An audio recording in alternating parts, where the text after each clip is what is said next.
नमस्कार, रवी सत्यशोधक या यूट्यूब चॅनलवर आपलं सर्वांचं स्वागत आहे।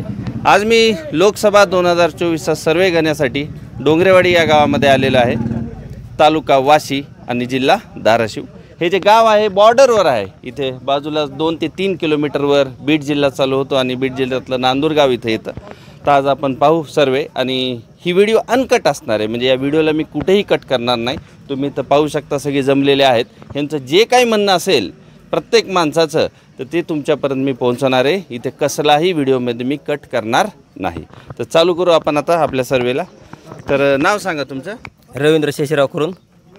तर आता आपली निवडणूक आहे लोकसभा 2024। तर तुमचं मत मांडा। भाजप सरकार परत पाहिजे तुम्हाला का काँग्रेस सरकार पाहिजे? जी उमेदवाराविषयी तुम्ही सांगू शकता। जी आम्हाला जरांगे पाटील सांगतील हे करू आम्ही। आता जरांगे पाटील सांगते हे तुम्ही करा। अजून काही मत सरकारविषयी असेल ना, कुठल्याही सरकारविषयी, भाजप असेल काँग्रेस असेल, काही मत कोणाकडे तुमची बाजू झुकती? आता जरांगे पाटील प्रत्येक उमेदवाराविषयी काय सांगू शकतील हाही प्रश्न आहे। आता आम्ही ते देवेंद्र फडणवीसला मातीत घालणार आहेत। म्हणजे देवेंद्र फडणवीस तुम्हाला मान्य नाही? मान्य नाही। आता ते परत मुख्यमंत्री होणार आहेत म्हणे महाराष्ट्राचे? नाहीत ना होणार आता। होणार नाहीत का? हो। दुसरा तुम्ही नाही व्हिडिओत येणार नाही तुम्ही या इकडे। नाव सांगा? सुभाष सोपानराव कुरुंद। मत मांडा तुमचं? आम्ही आता ओमराजेला निवडून देणार आहेत। ओमराजे निंबाळकर। पहा तुम्हाला मी उमेदवार सांगतो। एक तर ओमराजे निंबाळकर हे एक उमेदवार आहेत। शिवसेना उद्धव बाळासाहेब ठाकरे 2019 साली ते खासदार झाले आणि 2024मध्ये परत त्यांना शिवसेना उद्धव बाळासाहेब ठाकरे या पक्षाकडून तिकीट मिळालं। दुसरे जे उमेदवार आहेत ते अर्चनाताई पाटील आहेत, ज्या अजितदादा गट राष्ट्रवादी काँग्रेसकडून निवडणूक लढवतात आणि त्यांचे जे मालक आहेत, हजबंड आहेत, ते भाजपचे तुळजापूर मतदारसंघातले आमदार आहेत। तर असे 2 उमेदवार असणार आहेत, ओमराजे निंबाळकर आणि दुसऱ्या अर्चनाताई पाटील। अजून कोणाचं म्हणणं? तुम्ही मांडा, या नाव सांगा? दत्तात्रय अडसू। मत मांडा तुमचं? काय ओमराजे? ओमराजे। बरं, मोदी सरकार जे आहे, मोदी म्हणणं चुकीचं आहे, आपण भारत सरकार म्हणायला पाहिजे किंवा भाजप सरकार? त्यांना मोदी सरकारच ठेवलंय ना, नावच त्यांनी मोदी सरकार ठेवलेलं। बरं, त्यांच्याविषयी काय मत सांगा? मोदीला आम्ही नाही। शेतकऱ्याच्या विरोध धोरण आहेत त्यांची सगळी।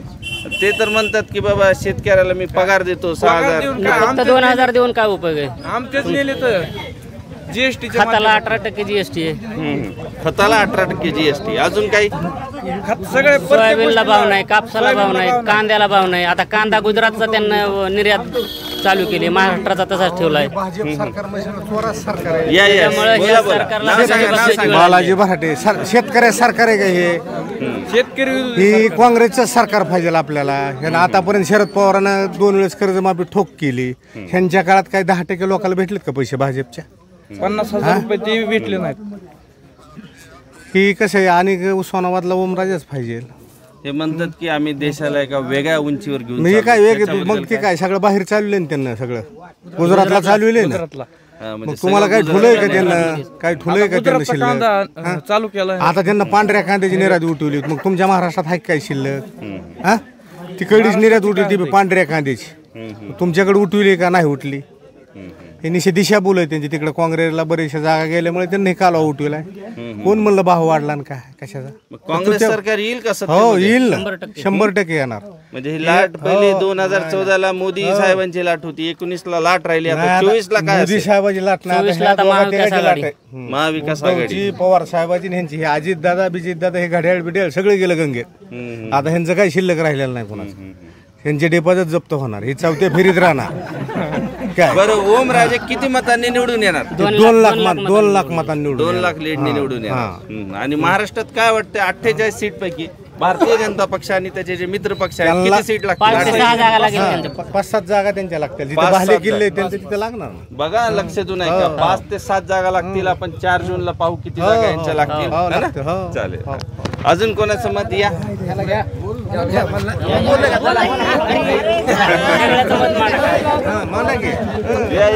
ओमराजेंनी आमचा मराठी आरक्षणाचा मुद्दा संसदेत लावून धरला। त्याच्यामुळे ओमराजेची काल इथं सभा झाली पारगावला। तर त्याच्यामध्ये त्यांनी सांगितले की माझ्यासोबत फक्त एकच आमदार आहेत, कैलास पाटील, बाकी सगळे आमदार त्यांच्यासोबत आहेत. नाही आमदार असलं म्हणजे काय मत होतंय का? मग भाजपवाले काय म्हणले, ते म्हणले की आमच्याकडे आमदार आहेत आणि आमची सीट येणार असं म्हणले. राजा राऊत असू द्या, ताजी जनता त्यांच्या बरोबर नाही ना, आमदार फक्त त्यांच्या बरोबर आहे, जनता कुठे त्यांच्या बरोबर? या त्यांच्या संघ जनता थोडी त्यांच्या संघ. या नाव सांगा तुमचं. उत्तम मराठे. उत्तम मराठे. म्हणजे नेते त्यांच्यासोबत आहेत, जनता कुठे? सामान्य जनता नाही. मतदार नाही त्यांच्या शेतकऱ्याचा खोटा उपयोग आहे भाजप सरकार. काय मी काय म्हणतोय, आता प्रत्येक सभेला 300-500 रुपये गोळा जेवढे करून बी समाज त्यांच्या बरोबर दिसतो त्यातले 50% तर पैसे देऊन जमा गोळा केलेले. बरं तुमच्या गावचं मतदान किती आहे जवळपास? 1500 नाही 2200 पर्यंत असेल. नाही 1500-1600. 1600-1700 त्याच्यापैकी 1100-1200 मतदान होईल. त्याच्यापैकी 80% मतदान 80% गावातून मोहमराजे निंबाळकरांना 80%. बरं वंचित फॅक्टर इथं काय नाही का? प्रकाश आंबेडकर नाही.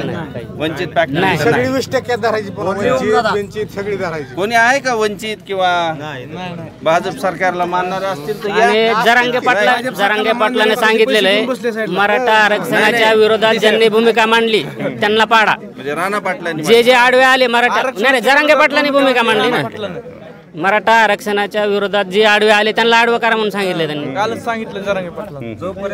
किती खोटं बोलते ती. मुंबई पर्यंत गेलो आम्ही, मुंबई पर्यंत नाही. हे बघा इथं नाही का कोणी भारतीय जनता पक्षावाले? भारतीय जनता नाही माझ्यावर काय आरोप होतो सांगू का? ऐका बरं ऐक मिनिट ऐका. मी तुमच्या गावात आलो, माझ्या कोण ओळखीचं फक्त एक जण ओळखीचं, कोणी सुद्धा ओळखीच नाही, बरोबर आहे. मी आला आणि सर्वे चालू केला, मला माहित नाही कोण कुठल्या पक्षाचं आहे, काहीच माहित नाही. आता काही गावात काय होतं की सगळे महाविकास आघाडी सांगतात, मग काही जण ह्याच्यावर कमेंट टाकतात की बाबा तुम्ही त्यांचे कार्यकर्ते गोळा केले. कोणी तर आहे का पण बघा. आता आम्ही सगळ्यांनी पक्ष बाजूला ठेवलेत. आता पक्ष सगळ्यांनी बाजूला ठेवलेत. या साहेब. मी काय होतंय, काय राष्ट्रवादीचे आहेत, काय शिवसेनेवाले आहेत, सगळ्या पक्षाचे पण हे कामं जरांगे करणारे पाटलांनी जे नेम दिला त्या नेमानुसार सगळी म्हणजे मराठा समाज चालवतोय. म्हणजे जी जरांगे पाटील म्हणते, मराठा आरक्षणामुळे आम्ही जी सगळे मराठा म्हणजे सगळे जी जरांगे पाटील म्हणते ते त्याच्यावरती लोकसंख्या चालणार आहे. का चालणार की ह्या लोकांनी काहीच केलं नाही ना आता बसतो. मुंबईला नेलं शिंदे साहेबांनी आणि त्यांनी तिथे नेऊन गाजर दाखवलं, जनतेचा गुलाल लावून तिथून मागायला लावलं मुंबईमध्ये. विषय काय केलं ह्यांनी? छत्रपतींची शपथ घेऊन त्यांना सांगितलं होतं. गावोगाव आनंद साजरा केला आणि काहीच झालं काय झालं नाही. फक्त दिशाभूल झाली. आणि ह्याला फक्त कारणीभूत फक्त देवेंद्र फडणवीस आहे. टरबूज देवेंद्र फडणवीस कारणीभूत आहे याला. ते आरक्षण गावात मध्ये गेलो होतो गंभीरवाडी, तिथं टरबूजच घेऊन आले फोडायचं. त्याची व्हिडिओ आहे आपल्याकडे. आमच्यात बी टरबूज होती पण ती नासली आता शेतकऱ्याची, म्हणजे आता नासून गेले. गारपिटीमुळे नासलेत. टरबूज फुटणार आहे 4 तारखेला. हे जे कसं आहे माहिती आहे, मोदी सरकारमध्ये शेतकऱ्याची वाट लागलेली सगळी. शेतकऱ्याच्या शेतकऱ्याला विरोधात जीएसटी मध्ये कसं काय टाकलं तुम्ही? शेतकऱ्याकडे काय असं सोर्स आहे? भाव नाही कुठल्या पिकाला. आज सोयाबीनला काय भाव आहे? सोयाबीन किती एका शेतकऱ्या डोळ्यात पाणी आलं. 3 वर्षात सोयाबीन आहे. दुधाची परिस्थिती तुला चला दाखवतो आता 100 पोत सोयाबीन आहे घरात. पाण्याचं 1 लिटरचा भाव 20 रुपयाला बाटली, दुधाचं 24 रुपये भाव. दूध 24 रुपये लिटर. मग कायचे आजचे दिन ते? डोळ्यात एका हे बघा काय होतं माहितीये का, दूध इथे भाव मिळत नाही, पण डिझेलचे जे भाव वाढलेले आहेत त्याच्यामुळे ट्रान्सपोर्टेशन जी किंमत असते ती वाढते आणि त्याच्यामुळे शहरातल्या लोकांना ते महाग मिळतं. आता गाईचं दूध शहरामध्ये 60 रुपये लिटर आहे, शेतकऱ्याला 24 रुपये, म्हणजे 24चं दुप्पट 48 झालं. त्याच्यापेक्षा जास्त भाव तिथं आहे, म्हणजे मध्ये पण पैसे खाण्यात येतात, डेअरी असेल किंवा अजून काय असेल. एक पिरियड असा होता मोदी सरकारमध्ये $120 एक बॅलर होता, बरोबर आहे. पण कष्ट त्या टायमाला पेट्रोल 25 रुपयाला होता, 55 रुपयाला होता. आता बघा हे बघा मी आता शहरात राहतो, मी खेडेगावात आलो इथे. 2014ची जेव्हा निवडणूक होती, जेव्हा मतदान निकाल लागणार होता, निकालाच्या आधीच्या दिवशी एक प्रसिद्ध पत्रकार आहेत पुण्यप्रसून वाजपेयी, त्यांची एक काँग्रेसच्या नेत्यासोबत चर्चा झाली की मोदी सरकार पेट्रोल डिझेल स्वस्त करणार आहेत म्हणून. आणि तेव्हा यांनी जे सांगितलं $120 पर बॅरल, तर त्या दिवशी रेट होता $125 पर बॅरल. म्हणजे ह्यांना त्याची कल्पना आहे. 55 रुपये लिटर आणि पेट्रोल तेव्हा होतं. जवळपास 80 रुपयांनी जवळपास देत होते. 55 होतं हो. त्याचा जो भाव आहे 30, 40, $50 पर बॅरल आहे आणि पेट्रोलचा भाव 105 रुपये आहे. 107 रुपये. 105, 6, मग हे 7, तफावत 8 किती? खरी गोष्ट आहे. हो या ना, या या इकडे या, मत मांडा तुमचं. या या या, मत मांडा तुमचं. या ना इथं, या या या. नाही नाही, या इथं. तुम्ही बोलायलात ना, याच्यात ऐकू येणार नाही. तुम्ही इकडे आलात ना, ऐकू येईल. या इकडे, ऐकू येईल. तुमचं मत मांडा. काही नाही, तुमचं मत मांडा. तुमचं मत पण योग्य असू शकतं. हे सरकार शेतकऱ्याचं कष्टकऱ्यांचं सरकार नाही. हे सरकार आहे अदानी अंबानीचे सरकार आहे हे. बरं, रस्ते किती खास केलेत. हायवे केले, औरंगाबाद हायवे, औरंगाबाद धाराशिव. शेतकरी काय हवेने फिरतात काय? मग तुम्ही आता इथं आमच्या नांदूरला जाताना चांगलं आहे काय आहेत ना, पण शेतकरी काय हवेने फिरतात का? या तुम्ही, या बोला, इकडून या. धाराशिव आणि बीड, धाराशिव आणि बीड बाउंड्रीवरला रस्ता तुम्ही पहा. खड्ड्यात रस्ता आहे का रस्त्यात खड्डा हे तुम्ही सांगा ना. हा पाहिला, इथून डोंगरेवाडी ते नांदूर रस्ता खराब आहे. तुम्ही रोडचा मुद्दा काढला. धाराशिव ते बीड हे मार्ग 5 किलोमीटर आहे. हा, डोंगरेवाडी ते नांदूर 5 किलोमीटर. 5 खराब रोड आहे. मग ह्याचं बघा ना तुम्ही बाकी रोडचं आहे- धावलं. बाकी आहेत रस्ते चांगले केले, तसं पण शेतकऱ्याला भाव भेटलेला नाही, हे खरं आहे. शेतकरी कुठं फिरणार? आता शेतकरी इथं नाराज आहे. सरकार आहे हो हे. शेतकरी नाराज आहे इथं. कुठे गेले? येणार होते. उद्योगपतीचं या. सरकार आहे हे. शेतकरी सरकार नाही, अदानी, गद्दार अंबानी, सरकार. गद्दार- गद्दारी करून नाव सांगा तुमचं. गणेश वराडे. मत मांडा तुमचं निवडणुकीविषयी. या. आम्ही सध्या ओमदादाला मतदान करणार आहेत. ते सध्या आमच्या मतदारसंघात काम करतात. गावात येतात का ओमदादा कधी? येतात. आले होते त्या दिवशी.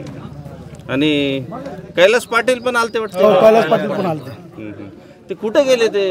हा, तुम्ही या जरा, बोला, मत मांडा तुमचं. या की या, मांडा.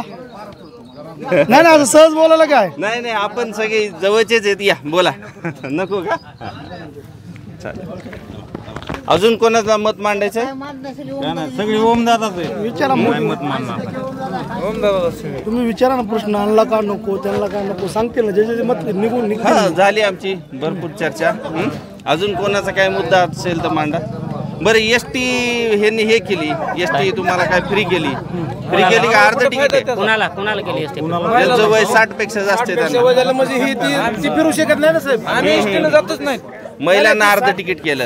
महिला कुठं जातात? ग्रामीण भागातली महिला कुठे जॉब करते का? ते काम करण्यात बिझी असते. ग्रामीण भागातली महिला, त्याला कधी फिरायला. सिटीतल्या लोकांसाठी ठीक आहे, हप्ते निम्म तिकीट मी काय चालतंय. ऐकलं, भारतीय जनता पक्षाचे जे मुद्दे आहेत, हा, बोला ना. ते मोदी देशाला खूप चांगल्या लेवलला नेणार आहेत, अर्थव्यवस्था चांगली करणार आहेत. हवेत घेऊन जाणार. त्याच्यानंतर महाराष्ट्राचं जे काम आहे किंवा मोदींचं जे काम आहे, पैसे शेतकऱ्याच्या अकाउंटवर टाकले. पहिले ते पैसे कधी येत नव्हते, ते पैसे खाल्ल्या जायचे. शेतकऱ्याचे पैसे असं नेले. त्यांचे मुद्दे आहेत. मग हे मुद्दे तुम्हाला मान्य नाही? पैसे शेतकऱ्याचे ते पैसे नेलेत. शेतकऱ्याचे पैसे. सोयाबीन जर 1000 रुपयाने जर रेट कमी जर झाला तर शेतकऱ्याचे 50 आणि 60 70 क्विंटल 70,000 शेतकऱ्याच्या मला टोटल जीएसटीचे पैसे आम्हाला देतात ना, ते थोडी आमचं हे करतात. 11,000 तर सोयाबीन 4,000. 400 रुपयाचा सिलेंडर 1100 रुपयावर गेला.